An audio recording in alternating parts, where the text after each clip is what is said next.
My family and I recently had an unsettling experience during our stay at Timber Hollow Resort, a family-friendly lodge we visited several times without incident. This was our fourth trip, but it was unlike any other. What happened that night has left me rattled and questioning things I've never believed in before. We booked a suite with 2 connected rooms, each with its own door that could be locked from either side. Our kids, a 6-year-old son and a 9-year-old daughter, stayed in a themed kids' room with bunk beds, while my wife and I took the adjacent adult room. We kept the connecting doors open for easy access and double-checked that both exterior doors were securely locked, including the deadbolts and chain locks, before turning in for the night. Around midnight, our son stumbled into our room, half asleep and trembling. He curled up beside our bed, sobbing softly. I asked if he'd had a nightmare, but he insisted it wasn't a dream. "I saw something scary in the room," he whispered. "It was like a tall kid, but shadowy, walking around." I figured it was just his imagination, comforted him, and we all went back to sleep. Then at 3 a.m., my wife bolted upright, scanning the room in a panic. "Didn't you hear that?" she asked. "Someone shouted, 'Mom!'" I hadn't heard anything and told her so. Worried, she urged me to check on our daughter. I hurried to the kids' room and found her huddled in a corner, shaking and crying, her breathing ragged. I scooped her up and brought her to our bed. She clung to me, whispering, "Be careful, Dad. It's still in there." I turned on every light in the suite and searched every corner, under beds, in closets, behind curtains. The locks on both doors were still secure, the windows sealed shut. I even tapped the walls and mirrors, half expecting to find a hidden passage, but there was nothing. The room was empty. When I asked my daughter what she saw, she described a figure approaching her bunk bed. At first, she thought it was me, but as it got closer, she realized it wasn't. It was tall and thin, with pale, smooth skin. "Like paper," she said. Its neck was too long, and it didn't have a face. She'd pulled the covers over her head as it neared, then watched it move toward our room. Terrified, she climbed down from the top bunk, peeked out, and saw it still heading our way. That's when she hid in the corner, trying to stay silent so it wouldn't find her. She was too scared to scream, fearing it might get her. My wife asked why she'd yelled "Mom" if she was trying to be quiet. Our daughter looked confused. "I didn't say anything," she insisted. "I was too scared to make a sound." I confirmed I hadn't heard her say anything either, just her panic breathing when I found her. To avoid scaring our son further, I told her not to mention what she saw until we could talk to him privately. Convinced the kids' room wasn't safe, we brought both children to our bed and locked the connecting door. My wife eventually fell back asleep, but I was too unnerved to rest. I left the hallway light on and stayed awake, keeping watch. About an hour later, the closet light I'd left on flicked off by itself. I tried the switch, but it wouldn't turn back on. Uneasy, I switched on the bathroom light instead. Then around 4 a.m., I heard loud knocking coming from the locked connecting door. My skin prickled. I tried to convince myself it was from the hallway door, but deep down, I knew it wasn't. Torn between fear and the need to check, I crept to the door, heart pounding, and peeked into the kids' room. It was empty, the light still on, with no sign of anyone. I relocked the door and returned to bed, shaken. Not long after, my wife started thrashing in her sleep, caught in what looked like a night terror, something she's experienced a couple of times a year. I gently woke her and she sat up, frantic. She described a vivid dream where she woke up in our bed, went to the bathroom, and somehow ended up trapped in the kids' room. In her dream, the connecting door was locked and she was pounding on it, desperate to escape a menacing presence she felt closing in. The timing was eerie. Her dream about banging on the door came just half an hour after I'd heard the knocking. When morning came, we asked her son to describe what he'd seen. He said it was a tall, thin figure, like a big kid with a long neck, grayish-white, with a dark shadow around it. It had big, shiny eyes, like a cat's eyes in the dark, he said, adding that it made strange, garbled noises, like it was trying to talk.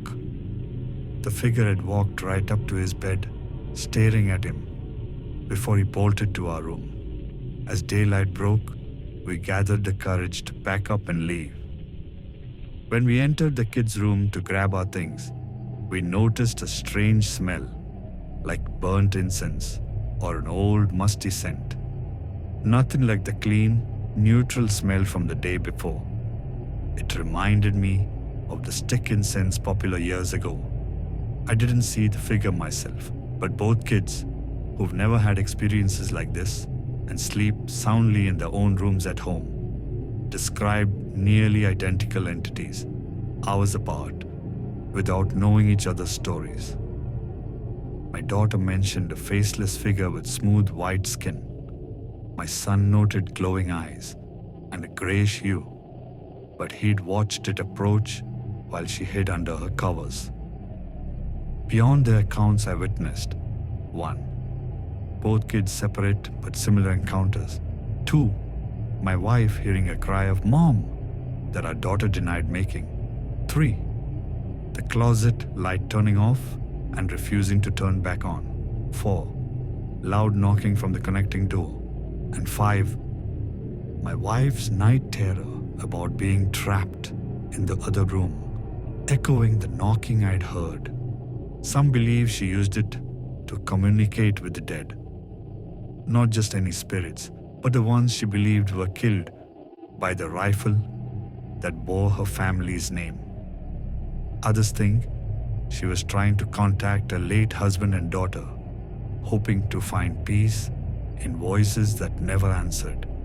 She would emerge hours later, scribbling ideas and designs for new hallways, more staircases, stranger corners of the house, as if something or someone had spoken to her in the darkness.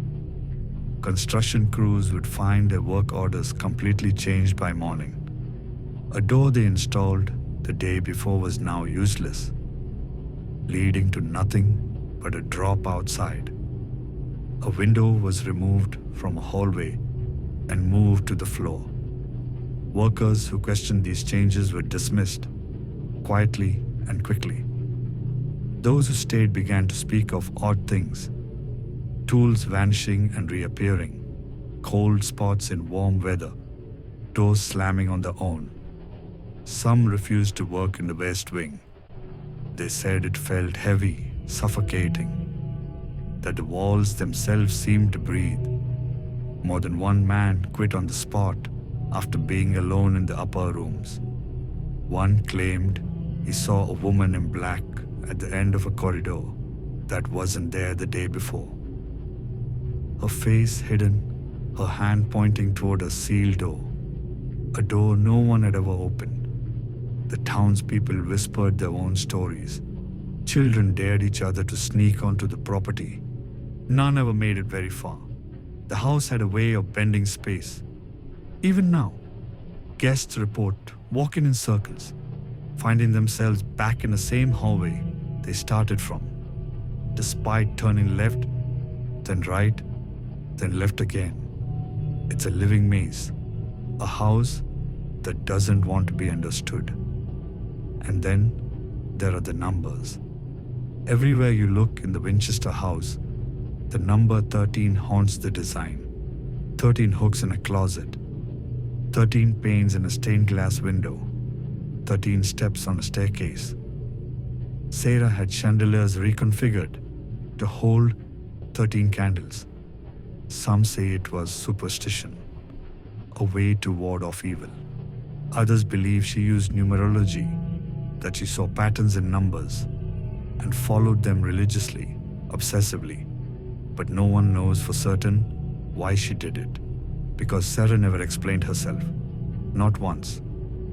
She left behind no journals, no memoir. She didn't give interviews. What we know, or think we know, is only what's been pieced together from rumors, letters, and the haunted air that lingers inside those walls. Even after her death in 1922, the house didn't stop. Caretakers and tour guides to this day speak of doors opening on their own, footsteps in empty hallways, and the overwhelming sense that someone is watching. Some refuse to go to the third floor, where it's said Sarah's most secretive rooms remain, untouched, heavy with silence. And that seance room, it's still there, locked, cold, waiting. The house is not abandoned. It's open to the public now. You can walk its halls, climb its staircases, and try to make sense of it for yourself. But be warned, this house was built to trap the dead, and some believe it succeeded. The Winchester Mystery House did not die with Sarah Winchester. If anything, it began to awaken. When Sarah passed away in her sleep in 1922, construction stopped immediately. Carpenters dropped their tools. Paintbrushes were laid down mid-stroke. The building fell into an unnatural stillness, as if the house itself had been holding its breath for 38 years and now finally exhaled. She left behind hundreds of rooms, staircases that twisted like riddles, and architectural puzzles that no one has fully solved even to this day. But what she didn't leave behind was an explanation. And so the stories grew. Paranormal investigators, spiritual mediums, skeptics, and thrill seekers from around the world descended on the mansion. Some came with cameras, others came with equipment, EMF meters, thermal sensors, EVP recorders, and some came with nothing but a quiet fear and curiosity. They didn't leave empty-handed. Voices have been captured on tape, not whispers, not background noise, but full sentences, disembodied, abrupt. One recording features a male voice saying, "Leave here." Another simply moans Sarah's name, again and again. There are reports of windows slamming shut without cause, cold pockets that chase visitors from room to room, and shadows that cross hallways where no one walks. Some believe Sarah Winchester's spirit is still there, not trapped, but watching, guarding. That she became a part of what she built, woven into its walls, walking the corridors she once patrolled in life. Guests have seen a woman in black drift silently around corners or appear in the upper windows when the mansion is supposed to be empty. And then there's the room no one can stay in for long. It's hidden near the upper west wing, a narrow space with crooked walls and a warped floor. Visitors report an overwhelming pressure there, like the air has thickened. Some feel nauseous. Others say they can hear faint weeping from behind the walls. One tour guide refused to re-enter that room ever again after he saw what he described as a handprint appear on the inside of a window from the third story while he stood outside. No one can explain that, but perhaps most unsettling of all is how the house continues to shift. Some visitors claim they took a turn they can't find again. That rooms vanish, that hallways they walked just minutes before have sealed themselves off. Skeptics call it faulty memory. Architects say it's just confusing layout, but those who felt it firsthand, they know better. They say the house remembers. It's not just wood and plaster anymore. It's something living, something aware. And maybe, just maybe, it's still building. Just not with hammers and nails. Theories have emerged.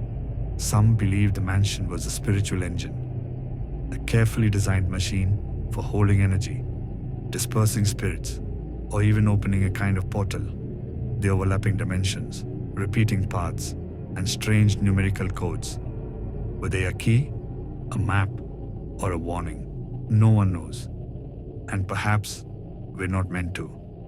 All that remains is a house, full of silence, full of shadows, and full of secrets. If you're drawn to real haunted places and twisted truths that history tried to bury, subscribe now and hit that bell icon so you don't miss next video. And if the story chilled you, leave a like. It helps more curious minds find their way into the darkness with us. Comment below. Do you believe Sarah Winchester was haunted or guided? Until next time, stay alert, stay safe, and never open a door unless you know where it leads.